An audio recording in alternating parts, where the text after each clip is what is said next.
kai ina ga maka wannan ko hakimi ne da wannan maka kana ka ka bai nan bai haba ani ba kai ko hakimi ne ko maka kana bai bana to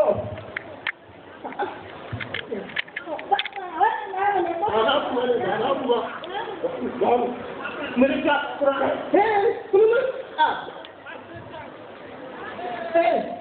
kalau bisa jangan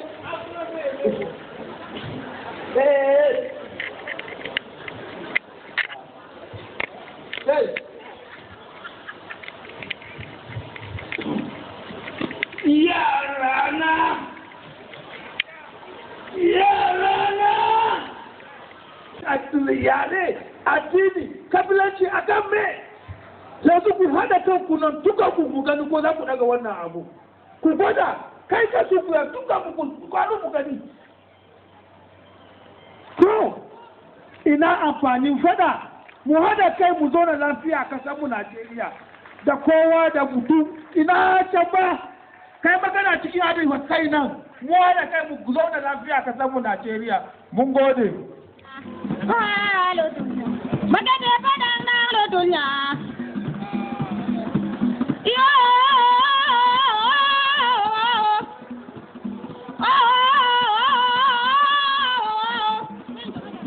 gade fadan na lodunya gade fadan na lodunya imba soluna ne lodunya ikani per kona ne lodunya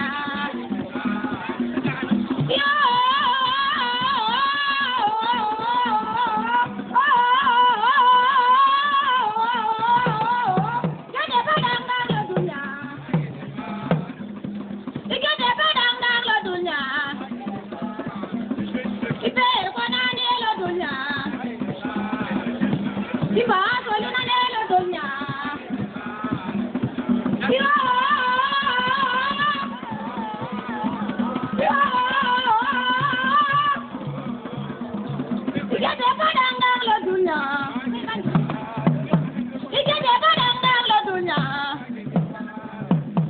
Ikani paser konane lo dunya.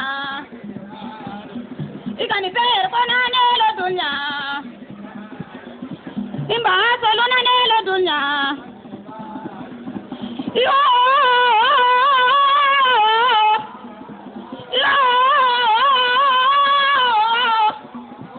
Ikade padang nang lo dunya. Ikade padang nang lo dunya.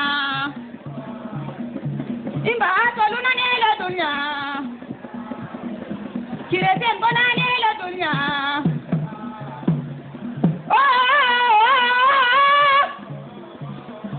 Yo. Ikade padang nang lo dunya. Ikade padang nang lo dunya. Ikani pere ani lo dunya. Ebe konane lo dunya. Yo. Yo. Magade padang nang lo dunya. Ikade padang nang lo dunya.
Well, as you know, the Laka people are made up of different clans that form the Laka Cultural Association.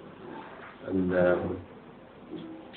all the clans almost have something similar in the patterns of their dances, in the languages, though due to accent from one clan to other, you don't, some will not get them straightforward. But in terms of culture, in their dance step, in the tools they use during their wars, they are all similar. Let people not forget that Laka people have been part of Adamawa formula way back in the 18th century that extend far back up to Chad and then Central African Republic. And the community, the Laka community, have been part and parcel of the Fombina Empire. So, have been part and parcel of the Fombina Empire.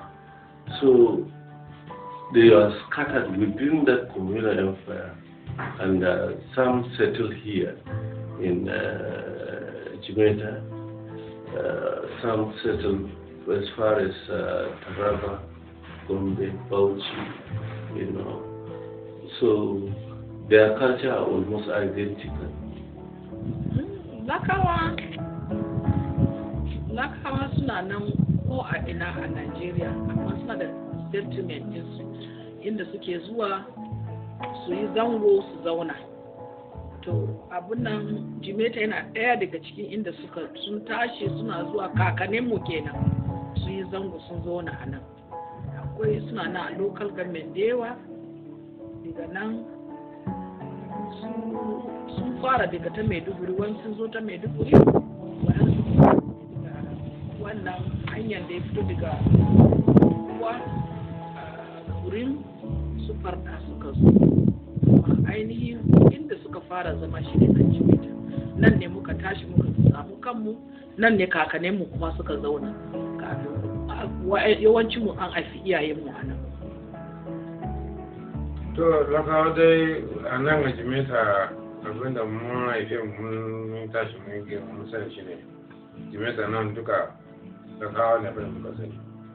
Akwai kauyuka daban-daban kewaye da Jimeta, banda Jimeta cikin gari duk kauyukan nan na kewaye da Jimeta duk Lakawa ne. An kaje an je Jambutu, da waya, Karewa, da waya da su Karewa da kuma Bekaji. Duk wannan Lakawa ne kewaye da wannan. Akwai kuma Jalingo a nan kusa inda aka yi FC na duka Lakawa ne kewaye da wannan. Mun girma mutane mu ne na cin gari. Iyayenmu bayan su manoma ne. Saura wanda sun shiga sojas sun gama yaki na biyu da suka dawo sun samu iyalansu nan. So yawancin da suka dawo daga yaki dai a lokacin turawa ne masu an jibe su duka ayyuka daban-daban. Wasu sun zama dan doka, waɗansu sun aiki asibiti, wasu kuma sun sake mai da su a police. Duk aikin security na duka an ba su sun yi tayi a cikin an girma mutane suna kan wani har zuwa lokacin da an zo an samu yanci a shekarar 60 zuwa lokacin da ta yakin basasa na kasan ilmu ya tashi nan a 66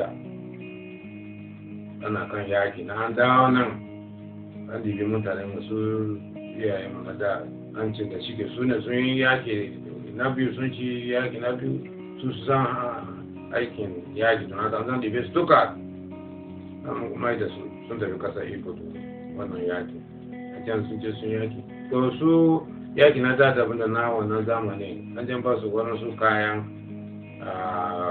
bindiga wanda ba shi ne an su zaba shi wanda ba san yadda amma duka sun kakaje su wanda sun da wanda na yi akwai mutu da ya biyu amma yawancin su da an dibe su sun kai to haka dai mutane mu sun je sun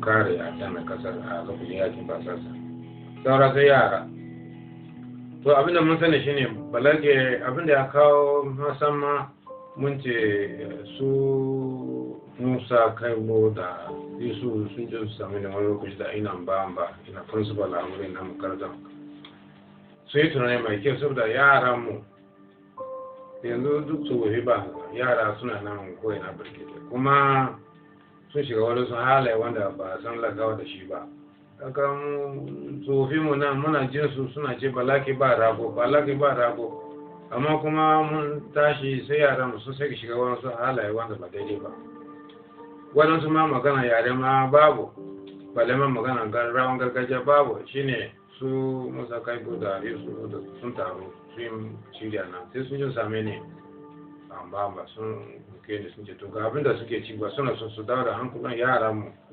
domin a ganin su yadda suna tafiya nan ba zai taimake su ba sun sama wani abu daban mu tara su mu koya musu da yadda kuma su sani wannan gari nan shine ina mu iyaye mu sun mutu sun bar mu ya kamata mu hada kai ko cikin siyasa ko cikin mai domin mu ci gaba da wannan gari nan sun muke ne kuma na yadda kuma na shiga ciki a lokacin sun zaɓe na zama mai kujera to mun fara da kyau har ma lokacin muka yi taro na farko mutane mu sun zo daga Maiduguri, Kano, Kaduna wanda abin ya yi amashi sosai to sai da yake zuwa yanzu da well I'm not a historian but I know I grew up in Jimeta and I found out that the Laka people are found in Jimeta before they give a local government.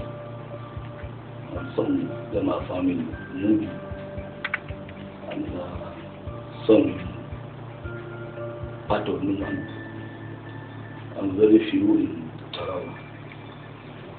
And that's where they are commonly found in Adamawa State.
They are very proud of that culture, and they want to retain it, to develop it, so that it will not be assimilated, and the younger generation should also learn and maintain the culture of the community. Ya kamata a dinga faɗakar da mutane kan maganar daga tradition, wannan culture ɗin daga wanda muna jin daɗin sa kwarai da gaske. Muna Allah ko wani shekara ya zo mu gani, sai ya dinga faɗakar da mutane da gidajen rediyo da talabijin suna ganin wannan al'adun wanda za a yi sha'awa, kuma a dinga bunƙasa shi kada ya tsaya da masu nuna shi a duniya duka da gani, wanda zai nuna a lokacin da na zaune a ofis sai wasu tura suka zo daga England, sun zo suna neman a ba su cikakken tarihin da to na kira tsofin na kawa da muke tare da su a nan, suka zuwa da wannan turawa suka ba su cikakken tarihi da wanda za su rike shi su nuna mutum. Zakawa sun zo daga wurare da yawa wanda suka zo nan suka tafi yakin duniya na daya da nan, ko wanda suka zo daga Chad, ko wanda suka zo daga Cameroon, ko wanda suka zo daga Central Africa. Sun zo nan kabila ne daban-daban, akwai banana, akwai gudu-gudu da ɗaya kabilan kusara, amma duka mun muna kira su da kanya. Sun zo sun wuce ne sun tafi yaƙin duniya na farko da nan. Mutanen nan sun yaƙi ne a Goma, India. Da suka gama yaƙi sai aka ga da the nearest airport zuwa inda aka ɗauko su ne shi ne Yola. Don muna da major airport wanda ya riga na Kano. Sai aka sauke wasu rakawan a nan kan za su wuce, wasu sun wuce a tarihi, wasu kuma suka zo nan lokacin wannan Jimeta ba kowa. To da suka zo nan suka hayayyafa, kaga sun zama suna ko na ɗaya na biyu wanda suka kafa wannan gari Jimeta. Wasu su an sauke su a Kano. Yanzu ka je tudun wadan Kano za ka samu yadda muke da lakawa da za ka samu lakawa Kano a tudun wadan da baki da na aka sauke su kai sakin wasu zama mutanen Kano. To su ne suka san yare su, amma mu dai a nan mun ɗauka kurun community ɗaya tun da ba ma jin yare, amma yare ɗin daban-daban ne da suka zo kuma suka haɗu a nan sun zama guda ɗaya. Wannan Jimeta ba mu da wani culture da muka sa a gaba yanzu wanda muke alfahari da shi ne na Laka, da su Laka suna tare da mu a nan da Fulani. An daɗe ana tare, kaga dole ne a ba su dama su masu suna da daman zama wani a tare. As the chairman of the Laka Cultural Association, my aspiration has to do with the entire Laka folks in Adamawa State and in Nigeria at large. We are thinking on how to bring all the Laka sons and daughters closer towards one understanding, towards unity and reasoning, so that we'll be able to build a strong and dynamic Laka culture that will stand the test of time, so that nothing shall by any means divide and fall us apart. Well, if you talk about the history of the Cultural Association, it started from our grandparents.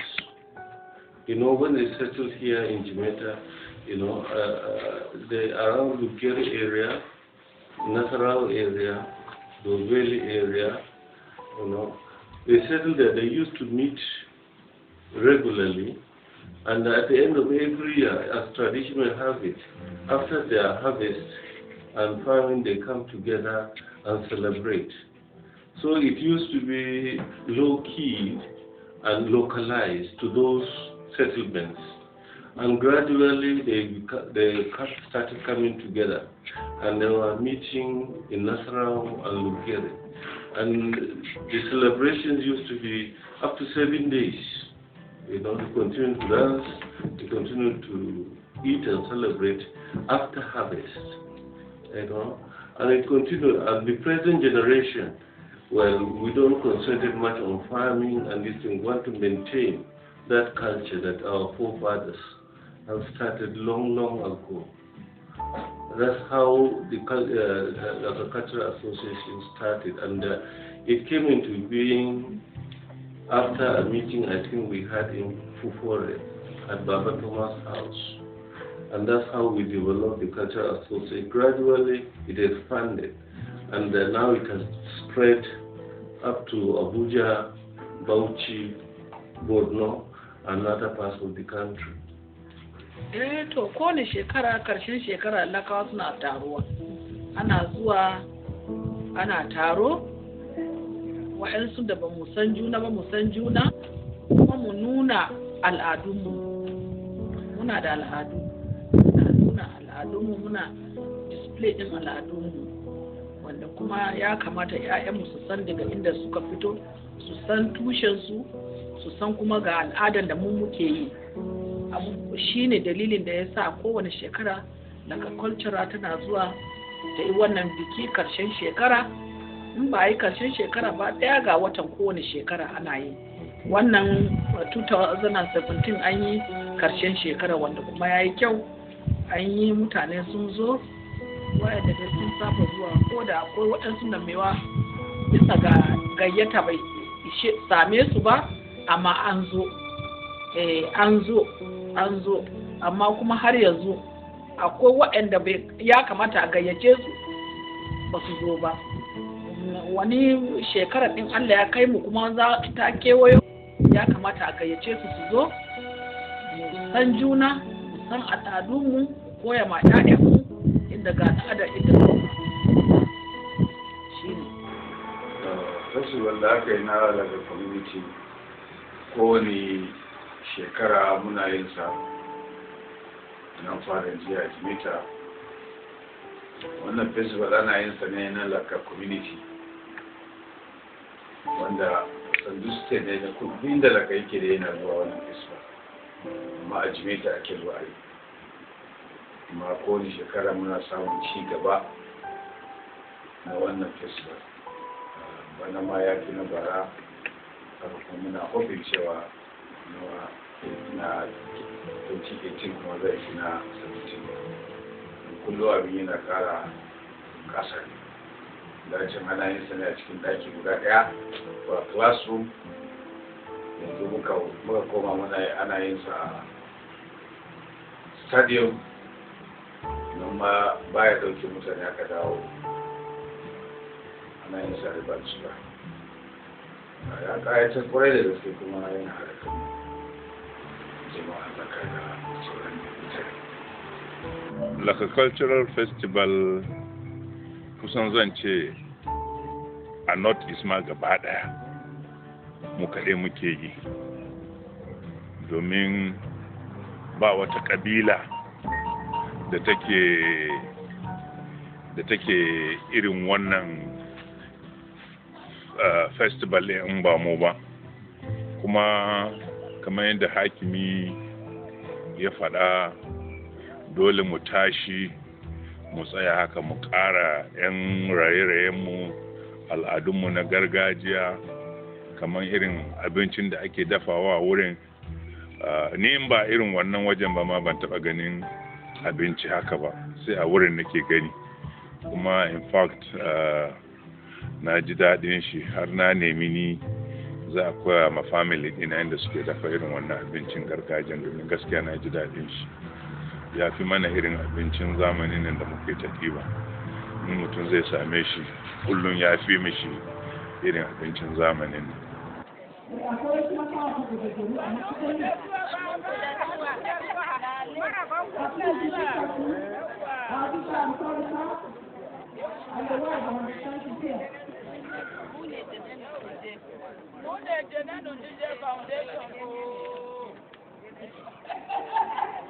Barkanmu da zuwa, ga munan da kayan gargajiya.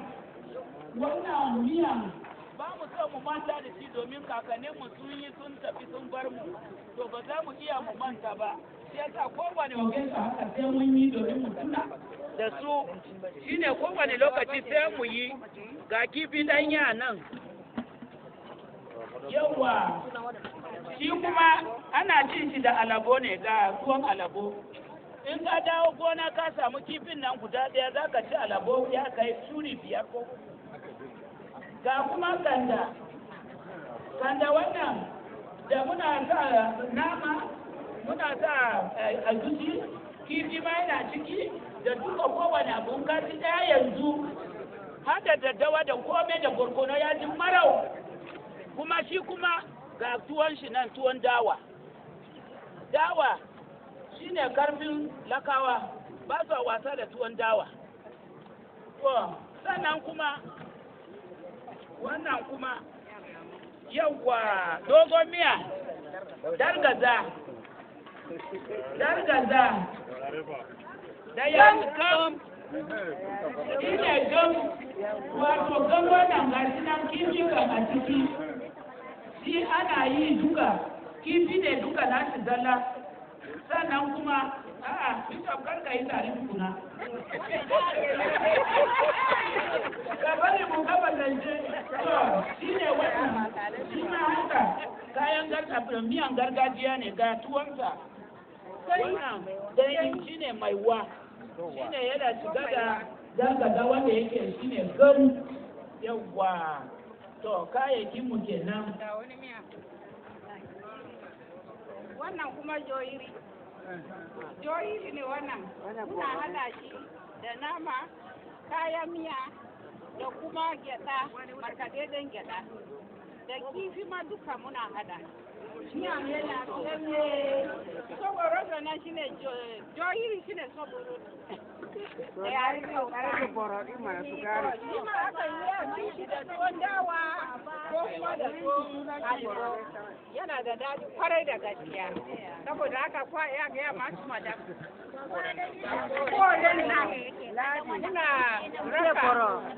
Muna raka yaran mu mata muna raka su da shi gidan aure. Wannan aka ci miya a ciki ana sa tuwo ma a ciki yawwa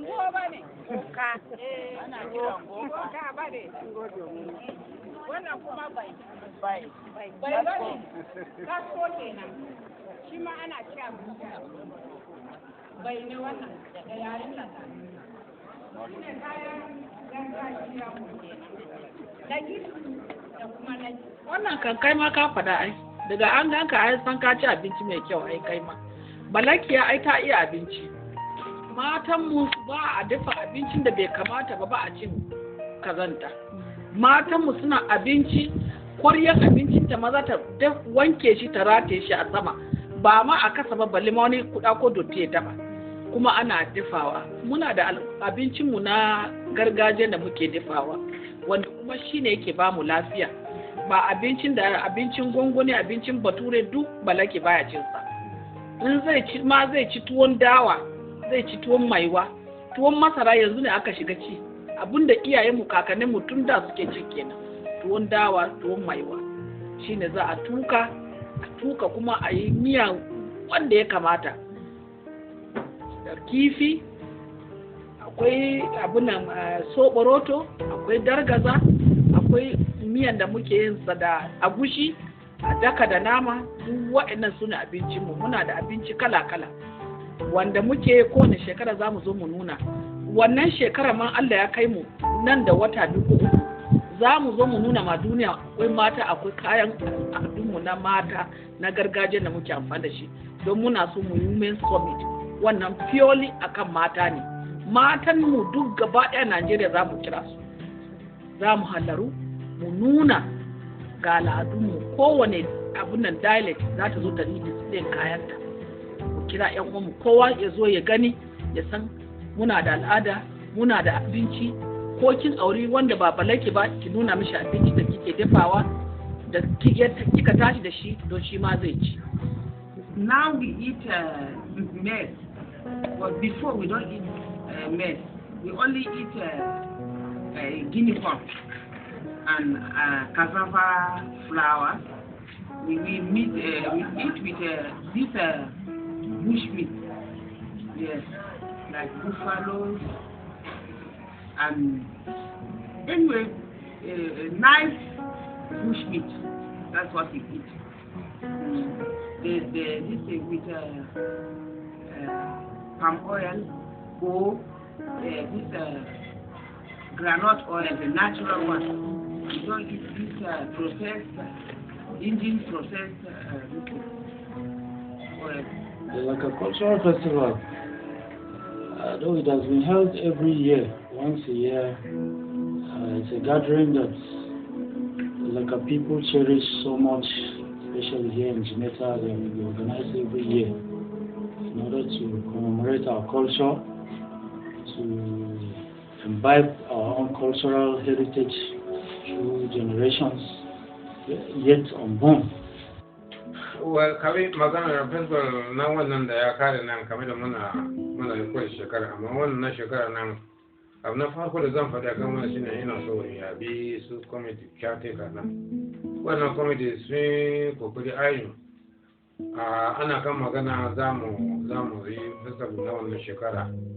To amma ba kamar da mun saba da in za a yi wannan akan bi a nemi a taimako daga wajen mutane daban-daban yadda za a iya haɗa kai a haɗa kudi a yi. To su ya kwamiti na wannan lokacin nan a wuri na kan sun bani mamaki domin ban taba ji su so suna nema taimako na yin festival ba, amma kuma suna kan yi. To na ɗauka a lalle akwai wani wuri inda sun samu taimako. domin ba za a iya wannan festival ba da an samu ne kuɗi ba. Amma duk da haka na ga sun ci gaba an yi, to don haka ne abu na fara shi na yabi wannan kwamiti sun yi aiki tukuru. Tsari wannan kwamiti ta kayyar da muka yi wannan celebration din ya yi kyau. Da fari muna zamani ba za a iya a mutane ba zo da yawa ba domin ban ga alama abin nan kamar da musamman. To amma a ƙarshe duka na ga mutane sun taro. Gaskiya na yi mamakin wannan festival din, domin har ga Allah ban zaci zai kyau haka ba, domin su officials din kwanan nan aka nada su kiyateka, so bayin tsammanin har lallai yadda na ga suka shirya wannan bayin tsammanin za su yi wannan abun ba. Amma har ga Allah duk wanda ya ga wannan festival din kamar ya dauki escon nan kamar ya dauke su waniya suna planning, so gaskiya abun dole ya ba musu. Duk wanda ya gani zai dauka sun dauki waniya suna planning, amma cikin sati kaɗan kawai suka shirya wannan abun, kuma abun ya kyau gaskiya. Mai girma tsayawa na riko na wannan ƙungiyar namu na Laka da sauran 'yan uwanmu da suke zaune a wannan wuri. Na farko dai muna da samun zarafin yin wannan biki na wanda muke shekara-shekara. Wannan biki namu na Laka biki ne wanda mu Jimeta kai muka dogara. Babu da wani kacce a Jimeta ya wuce wannan biki. Muna proud, muna alfahari wannan biki, musamman mu mutane Jimeta. Kuma ya kamata mu samu wuri musamman na Laka Cultural Center. Ba wai mu dinga taruwa a ko primary school ko wani waje ba, ya kamata mu samu Laka Cultural Center. Muna da manyan mu ga su a nan wanda za su iya samun mana wannan wuri. Muna da Laka Cultural Center a Jimeta wanda duk adamawa za su zauna a wannan wuri a tattauna biki da za a yi, da kuma mu tabbatar da yaran mu Lakawa sun tafi makaranta. Dole ne mu sa yaran mu a gaba su karatu. Duk abin da muke yi in ba mu yi karatu ba ya zama aikin banza. Ga sunan manyan mu suna ritaya, ga Musa kai mu ya ritaya, ga mu samu gurbi irin naki sai mu sha wahala. Baka dole ne mu sa yaran Lakawa mu su yi karatu don su rike mana Jimeta, su rike mana Adamawa State. Kada mu yi wasa da wannan kanta, ba kantar rawa ba ne kuma, ba rawa ne kuma kantar daga ba. Muna so mu tabbatar da wannan kanta shi ne kantar Jimeta. Don haka, don Allah mu tashi mu gaya ma duniya kowa ya sa hannu a cikin wannan taimako. Kowane wata kuma ni zan ba da $50,000, duk wata zan ba da $50,000. Duk wata a zuwa tambayar $50,000 zan ba a kan wannan kanta namu na Laka mu ga mun abin nan, ba wai muna gaba mu kowa baya ba. Well, as you can recall, the district head of Jimeta, Mr. Adam said, they feel that there is no any festival that the people of Jimeta will be more proud of than this. This is the only festival that is indigenous to Jimeta. And in fact, so far, in Adamawa State, this is the only tribe that has a definite time for organizing festivals such as this. So, in fact, we have made our landmark in Adamawa State. This festival has been on for quite some time. It started since around 94, 95, and it has been growing. It's getting better, it's getting more sophisticated, and people have picked, especially the government, have picked interest in this. And I was reliably told by the Minister of Culture and Tourism that if there is any group or any tribe that will present a cultural tool to represent an animal state, Laka will be the first. Yes, and that is a good thing, because we know that as a matter of fact, without culture you have no identity. And that is the essence of the whole thing. A lot has been achieved so far. Well, we are grateful to God that we saw the festival for 2017. We've been part of it.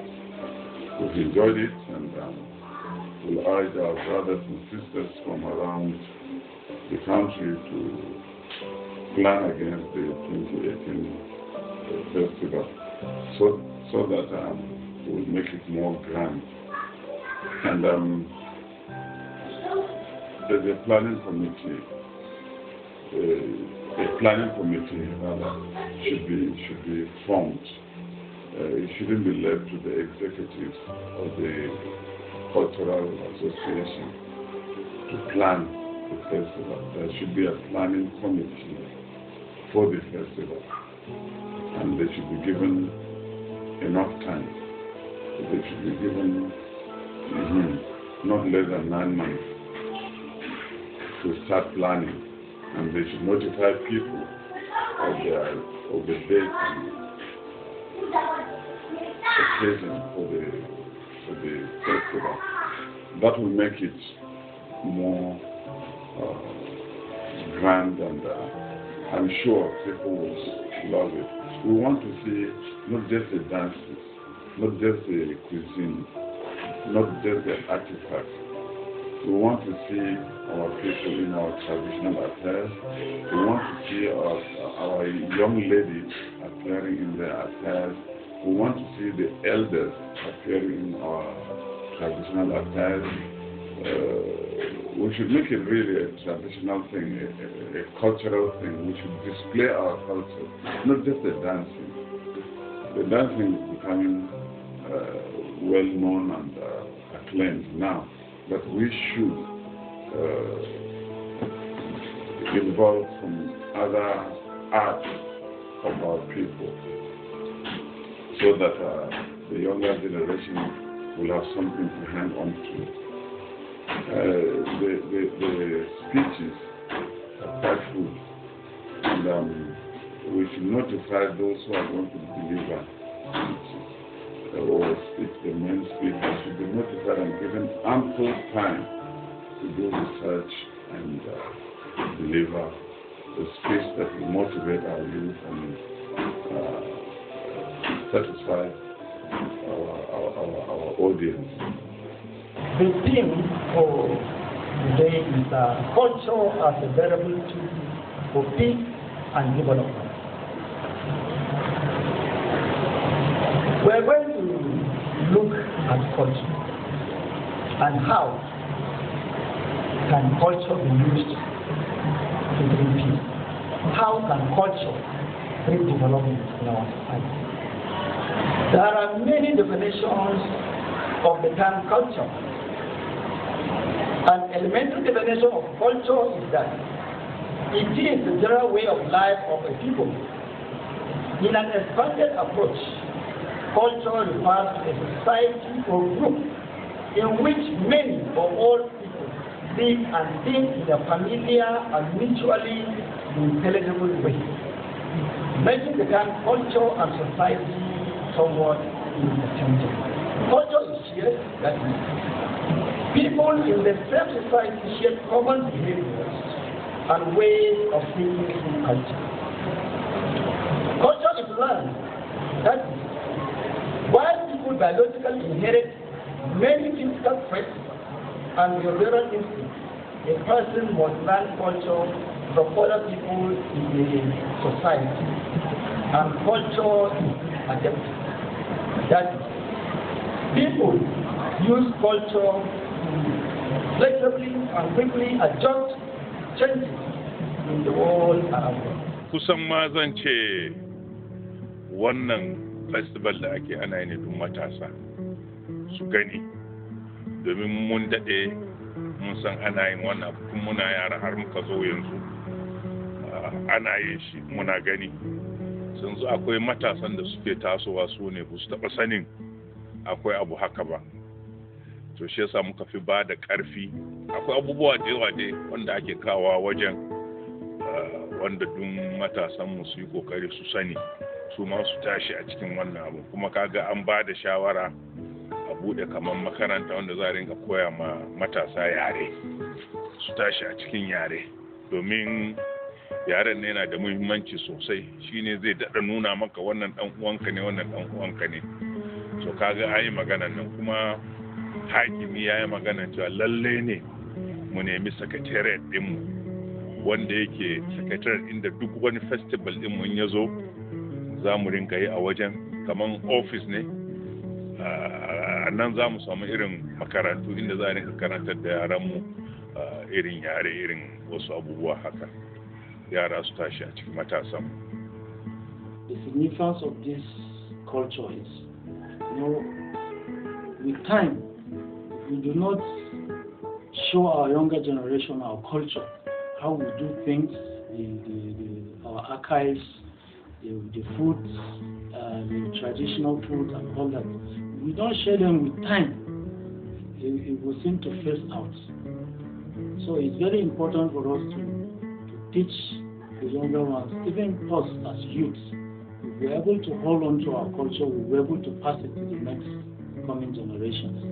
So it's very important. Well, they have all the ingredients there of the culture, the implements, the step dances, the music, the singers. But now they have all gone. The few that are able to learn from them are the ones we are using now. But in terms of commitment to the association, I think they were much better. But in terms of publicity, getting other people to know who Laka people are, I think they were enclosed to themselves there. But now it's open. So many people come to know the Laka Cultural Association, who are the Laka people, But then it was, the festival was limited to the groups that are available there. Limited to Yola, or Jimeta, and Fufu and Shikena. But now it has gone wide. Jama'a sun karu da sanin irin abinci da Lakawa suka saba yi sun zamanin da can har yanzu. Wanda bai taba ci ba an ba shi ya ci yaji. Mun ji daɗi kuma an saba dama haka yana kawo na gida na yin da shi na ci da yara duka. Da yaba kuma wanda ba Laka ma yana koyon irin wannan abincin don ya yi shi ma ya dinga ci. Ne wanda yake da daɗi kuma yana da tushe. Mun ci wani daɗi kamar kuma al'aduna kayan gargajiya irin kayan faɗa, kayan noma wanda mutane da yawa ba san shi ba. Mun saba ga yin saurin Lakawa tun muna ƙanana a yanzu. Ana amfani da shi wajen noma, wajen kama kifi da kuma faɗa ka ya riga ya kare ya ce dan a ajiye shi ne don al'ada. Amma har yanzu ana amfani da shi wajen maganin noma da sauran kama kifi da farauta. Abubuwa ne na gargajiya masu kyau gari kwarai da gaske kuma masu na sha'awarsa. Kabilan Lakakam akwai haɗin kai ai. Muna da haɗin kai. Abinda muke yi ina yanzu don mu sake mu haɗa kan 'ya'yanmu masu tasowa. Ku 'ya'yanmu da kannenmu matasa yanzu su ku ne muke so, ai mu muna girma yanzu. Muna son haɗin kai, ai akwai unity, muna da unity a yi. Abun nan ɗinmu ma logo ɗinmu akwai an ce unity. Don haka unity ɗin nan muna da shi. Yanzu shi yasa ana cultural ɗin nan don a kira kowaye da yake daga ko ina ya zo ya san dan uwan shi. Watakila an haife wannan bai san wannan balaki ba. Kamar yau da na shiga government house akwai wata yara tana aiki a office na advisor on poverty alleviation. Ta gani sai ta ce momi na ganki ai na ganki a sai ke balaki ya ce sai na mata yare bata iya ba. To kaga wayannan abubuwan duk ya kamata muna da unity din sai mu dinga koya ma yaranmu su san cewa akwai yare da zaka iya kai balake na kawo akwai yare kuma akwai unity mu haɗa kai mu yi zumunci da juna shine aims namu na haɗuwa ba wani abu ba duk kowane ne inda ka ga ɗan uwanka balake ka zo ka same shi balake ba ya kin mutum ba akwai haɗin kai muna da haɗin kai kuma muna tare da muna haɗin kai da juna muna haɗin kai da gwamnati kuma muna tafiya tare shine na ni na san game da Lakawa. Really, Laka women are strong because what they eat, they take care of themselves and their children. Their foods are selected. They don't eat any other except the one that is being processed by themselves, especially natural. See like people. You see this cassava leaves. It's very, very easy. And we eat it with fish, we eat with alibu. It's one of our favorite food in homes. We eat the food. So we don't eat any other food. Yeah, it's true. The people are strong because they live an active life. They are basically farmers and hunters, and they do a lot of exercise, and they eat well. One of the main secrets behind the strength and the vigor of our people is the diet, the food they eat. And when I look around other tribes or nationalities who eat almost the same type of food or maintain the same type of diet with us, we almost look alike and behave almost the same. So the secret is in the diet and the way of life of the people. They are very active. They do a lot of exercise in the field. They love sports. So that's the secret behind the strength, the vigor, and the agility of the people. Our challenges is that out of the existence of Laka people in Adamawa State, we are still lagging behind. We lack secretariat. We lack other incentives that where our youths will converge to discuss and also to learn entrepreneurial development. That's our main focus. If by God's grace, if God will give us land, these are things that we try to do so that we'll have a cultural center with all the facilities that both our youth and women will be trained in the entrepreneurial development so that they will be self-sustained, and also the turnover will also help the association to grow. In any association, you will find some small problems here and there, but these are problems that are surmountable. One of the basic problems is the financing of the association. One of the basic problems is the financing of the association, and no association can survive without finance. The ability of members of the association to contribute, even to pay their annual monthly dues, is contributing to inability of the association to function well. Basically, the association depends on the donation from well-to-do members of the association. But the contribution by entire membership of the SCA is one of the challenges we are facing. This is one of the major, I can say, the challenges we are facing. Akwai takardun yare, akwai takarda, kamar da akwai karatun Hausa, ka koyi Hausa, ka koyi Turanci, akwai na yare ma. Takardun ne za mu sake mu yi kokari a sake yi printing, a yi interpreting both da Hausa da Turanci da yare. In ka ce an ce maka jene sai ka je ka duba me jene na mace ne ko kuma Turanci woman. Wannan duk za mu koya muku don ku sani kuna da yare. Inda ka je ka kalli wani za ka iya ka juya da yare kai ma dan uwanka ko ba haka ba, don karku missing root ɗinku. kowa za a yi nashi. Akwai takardunmu na yare, ka gane, don haka nan duk wani abubuwan za mu gyara shi.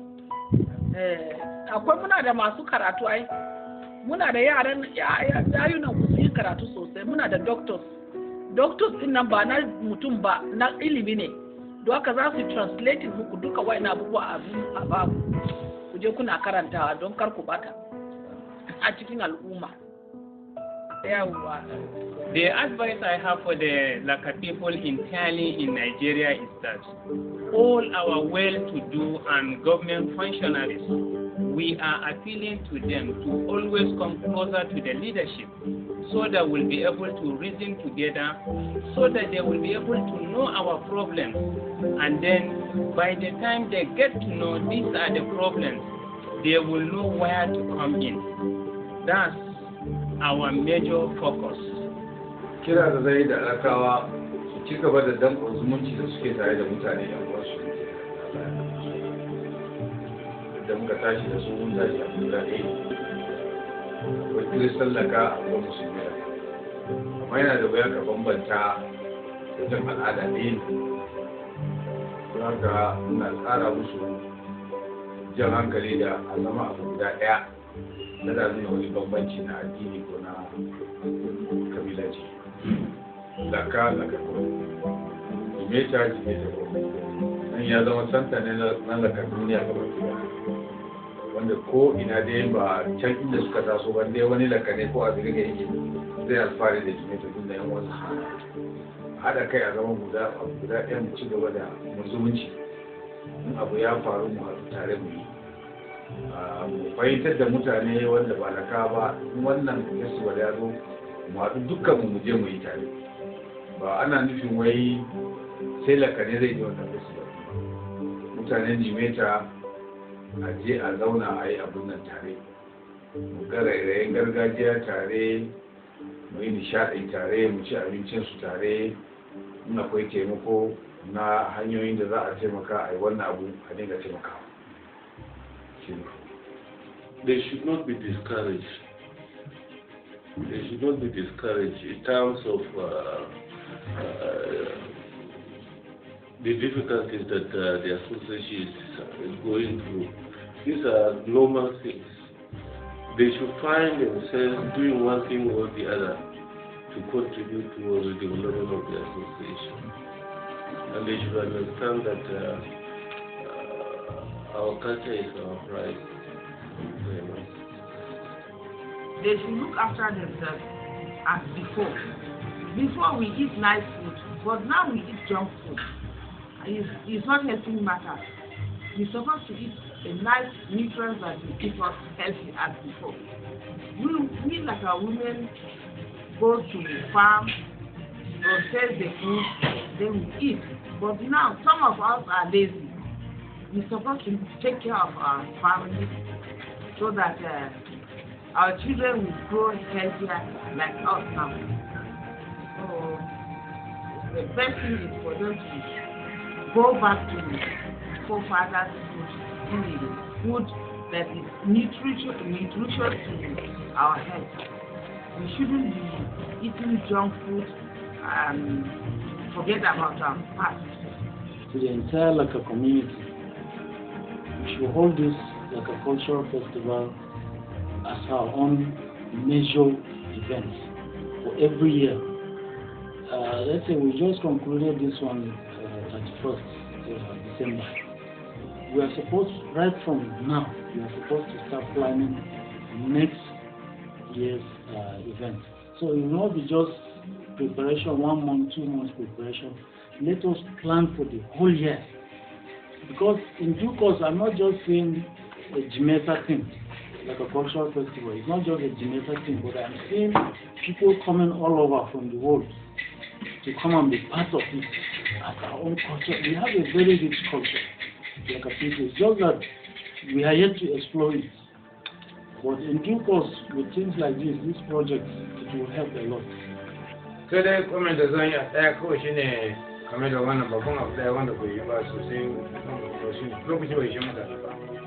Kaga an kira su masu rawa sun zo sun su daidai wannan tabasome me za a ce ko wannan tabasome ne ka yi in za a yi na biyu na uku to kaga wannan sai da zai ji musu sosai amma wannan bai lokaci bai shirin ba naka in za a yi wannan a gaba muna fara a fara shi ko karfe da karfe biyu da za su masu zuwa da rawanin nan za su samu dama su yi sosai a ƙarshe abubuwan da zan faɗa shine da mu da taban da tsaka-tsakin da matasan maza da mata mu dage mu karbi wannan abu hannu biyu kamar yadda shi hakimi ya ce bai kamata a ce kullum muna zuwa muna neman kuɗi wajen mutane ba ya kamata mu yi sourcing wasu revenue wanda za mu rinka generating revenue ka kamar yanzu inda aka kawo sticker last year an kawo su kalanda so kaga wannan shi ma abu ne na kawo revenue kuma za mu yi improving a kawo su abubuwa da fiye da wannan da wanda zai kara mana samun revenue don mu samu gudanar da irin wannan abubuwa don mu samu ninka nasara a cikin da ake well my only call is to the elites. We have educated people, we have elites that belong to this Laka structure, but they are not taking this event seriously. We want them to develop interest in that. We want them to support the young people so that this thing will be a permanent thing for our children and children unborn to inherit. And I would also like to call people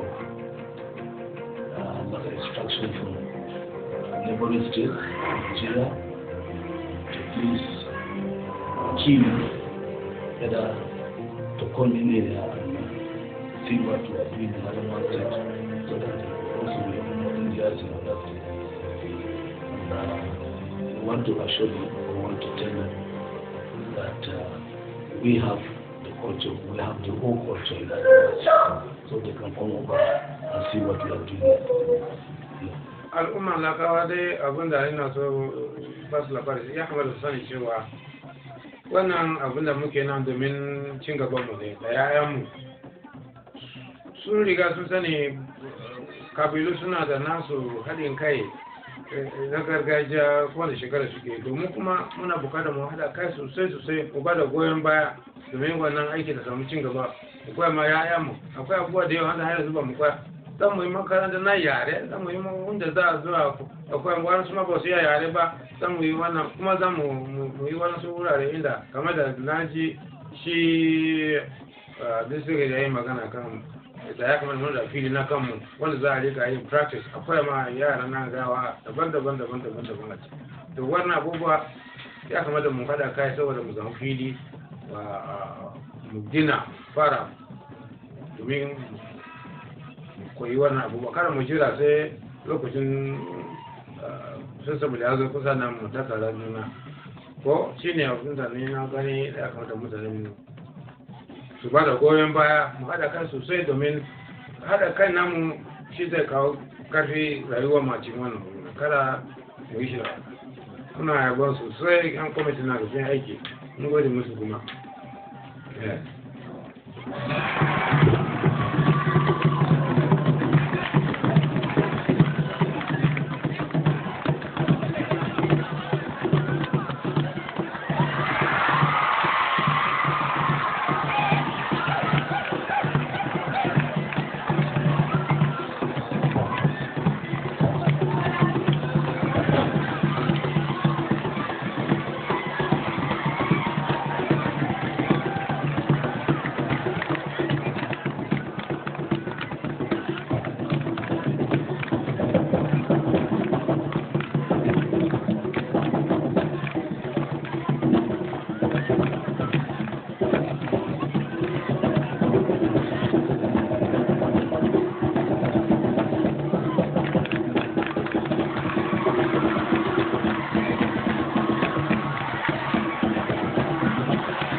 Laka, thank you. Come on, I thought I